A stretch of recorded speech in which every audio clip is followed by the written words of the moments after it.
સુરેન્દ્રનગરથી સુરેન્દ્રનગરમાં ઠાકોર સમાજના નેતાઓનો વિવાદ ચરમસીમાએ પહોંચી ગયો છે।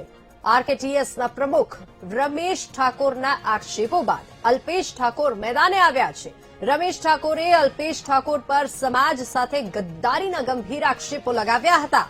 આક્ષેપો બાદ અલ્પેશ ઠાકોરે જવાબી રણનીતિ અપનાવી છે અને વ્યસન મુક્તિ અને બંધારણ સભા માટે અલ્પેશ ઠાકોર 8 ફેબ્રુઆરીએ આવશે પાટડી। રમેશ ઠાકોર અને અલ્પેશ ઠાકોર આમને સામને આવ્યા હોવાનો ઘાટ પણ અહીંયા સર્જાઈ રહ્યો હોય તેવી શક્યતા છે। આ સાથે જ રાજકીય અને સામાજિક વર્તુળોમાં ચર્ચા તેજ બની છે।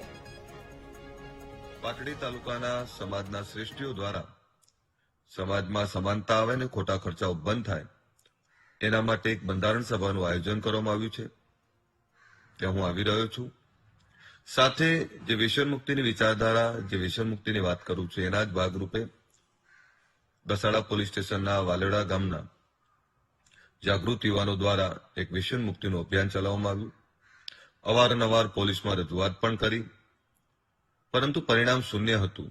આ દુર્ભાગ્યપૂર્ણ છે અને જે ફરિયાદી હતા એને જ આરોપી બનાવી દેવામાં આવ્યા। એટલે હું માનું છું કે આ અન્યાય છે અને એમના ન્યાય માટે પણ આવી રહ્યો છું।